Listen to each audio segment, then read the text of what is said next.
तो ये थे आपके पार्ट्स ऑफ स्पीच के एमसीक्यूज। ठीक है, तो इस तरह से आपको अभी तक ये थी हमारी सेल्फ असेसमेंट नंबर 5। इनको मिला के 100 क्वेश्चन हो गए।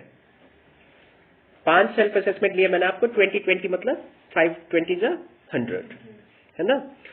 तो अब देखिए आप इसमें से तो 100 क्वेश्चन हो गए, तो 100 में से कुछ ना कुछ तो आएगा।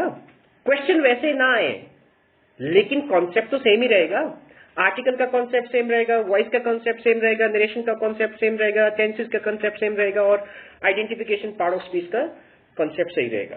ठीक है, तो इसमें कुछ सेंटेंसेस है, जैसे एमसीक्यू नंबर 1 पे आते हैं। विच part of the speech describe a noun और प्रोनाउन? कौन सी पार्ट ऑफ स्पीच आपका नाउन या प्रोनाउन बताती है? बताओ। डिस्क्राइब। हाँ, तो फिर एडजेक्टिव ना कि एडजेक्टिव। कल कौन सा दिन था तनुजा? कल कौन सा दिन था जी? कल कौन सा दिन था अंकिता? क्या नीरज? वेंसडे। ओके, चलिए। तो एडजेक्टिव, इसका आंसर क्या होगा? एडजेक्टिव की डेफिनेशन क्या बताई थी मैंने? All describing words are adjectives. ठीक है, ये मैं स्क्रीन रिकॉर्डिंग भी रख रहा हूं तो आपके पास आ ही जाएगा यूट्यूब में भी, है ना। ठीक है, तो all describing words are adjective. तो डिस्क्राइब लिखा है, जो नाउन या प्रोनाउन को विशेषता प्रकट करेंगे वो क्या है? आपका विशेषण है। अगला देखिए, in the sentence the cat sat lazily on the rug, which part of the speech is the word lazily? मैंने बताया था कल आपको शॉर्टकट। एलवाई वर्ड कैसे है? तो एडवर्ब है। ठीक है, adverb is the answer, but not every time, but mostly LY से आप आइडिया लगा सकते हो कि एडवर्ब है। ठीक है, राइट। नेक्स्ट देखिए, identify the noun in the following sentence. The old house stood at a hill. ऐसे भी पूछे जाते हैं एग्जाम में। कई बार क्या होता है, क्वेश्चन पूछने का तरीका अलग है, या तो अंडरलाइन वर्ड होगा या तो फिर ऐसे तोड़ा होगा सेंटेंस को। देखो, the old house stood on a hill, फिर इसमें ये चारों पार्ट दिए, इसमें से कौन सा पार्ट नाउन है? ठीक है, देखिए आप, द ओल्ड हाउस स्टूड। अच्छा, चलो, हाउस तो है नाउन, द क्या है? ऐसे भी तोड़ना आना चाहिए आपको। ओल्ड क्या है? हाँ, हाउस के बारे में बता रहा है कि वो हाउस कैसा है, ओल्ड है, नया है, एंशियंट है। ठीक है, राइट। तो इस तरह से भी, बट इसका आंसर है आपका house. Which of the following part is a pronoun? Quickly, beautiful, they, table. देखो, कई बार ऐसे वर्ड भी दिए होंगे, सेंटेंस नहीं दिया है, सिंपल वर्ड ही दिया है। क्या है प्रोनाउन? हाँ, देखो मैंने वो कल आपको पी टेबल करवाया था ना। पी टेबल में जितने भी वो वर्ड है वो सारे के सारे प्रोनाउन है। Simple I we you they पे मत रहना स्टिक। ठीक है, आई प्रोनाउन है, वी प्रोनाउन है, ही शीट प्रोनाउन है, बस नहीं, जो पूरे के पूरे वर्ड उस पी टेबल में है वो सारे के सारे क्या है? आपके प्रोनाउन। ठीक है, फिर देखिए आपका अगला सेंटेंस क्या है। 5th, in the sentence she jumped over the fence. ये मैंने कल ही बताया था आपको। Over the sentence, which part of the word over कौन सा है? प्रेपोजिशन। प्रेपोजिशन है। मैंने बोला था ना कि कल जैसे विराट कोहली ने छक्का मारा लॉन्ग ऑन के ऊपर, तो क्या आएगा? Over the long on.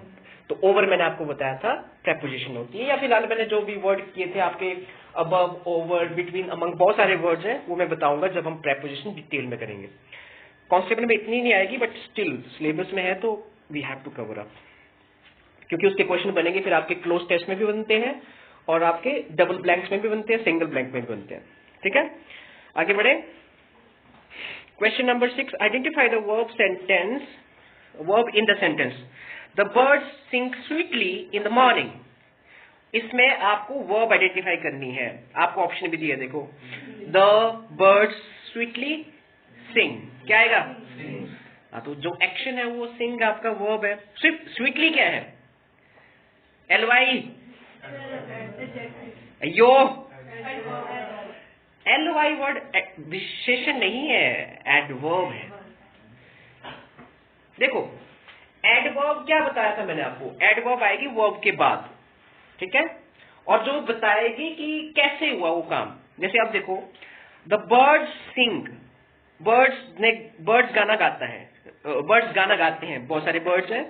Singh in the morning, अगर स्वीटली ना होता तो एडवर्ब है, लगे पता? Question number 7, where is that? 7, हाँ। Which part of the speech connects word, phrases और क्लॉज? हाँ, ये मैंने, इस पे हम पहुंचे थे कल। Which part of the words connect word, phrases और क्लॉज? ये है आपका, किया आप लोगों ने किसी ने? Conjunction is the right answer. ठीक है, कंजंक्शन के केस में देखो क्या है। कंजंक्शन आपका बेसिकली ऐसे वर्ड्स है, वर्ड्स के बारे में भी पूछा नहीं है यहाँ पे, बट जो दो पार्ट को कनेक्ट करेंगे, जैसे मान लिया एंड है ना, मैं बोलूंगा कि I like T and coffee. अब ये दो चीजों को कनेक्ट कर रहा है, अब ये दो सेंटेंस को भी कनेक्ट कर देगा। I like T and I like coffee, अब मैंने दो सेंटेंस बना दिए, तो दो सेंटेंस को भी क्या कर रहा है? कंजंक्शन ज्वाइन कर रहा है। अभी इसकी डेफिनेशन पे आएंगे हम डिटेल में, ठीक है? आगे चलिए, फिलहाल तो इसका आंसर है कंजंक्शन। ठीक है, number 8, which part of the speech is the word wow in the sentence? Wow, that's an amazing view. Interjection. ठीक है, ये भी नहीं करवाया था, बट थोड़ा सा ध्यान रखिएगा, जिसके आगे वो साइन ऑफ एक्सक्लेमेशन लगा है ना, जिस वर्ड के आगे, वो वर्ड समझिए आपका इंटरजेक्शन है। जैसे हमने किया था ना वो वॉइस नरेशन में क्या था हमने, एक्सक्लेमेटरी सेंटेंस, है ना? तो ऐसे वर्ड जो सडन इमोशन शो करते हैं, sudden emotion in the sense आपको गुस्सा आ गया, आपकी सैडनेस भी हो सकती है, शॉक भी हो सकता है, और फिर आपका हैप्पीनेस भी हो सकती है, जैसे वाओ, एकदम से वो फीलिंग आई अंदर से। ठीक है, तो ये आपका क्या है? इंटरजेक्शन। ठीक है, अभी इसको कराऊंगा मैं थोड़ा, है ना? Number 9, in the sentence he is very talented musician, which part of the speech is the word very? Very क्या है? क्यों है?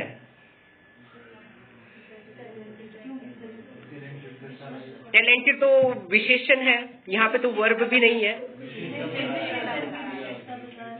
विशेषण की विशेषता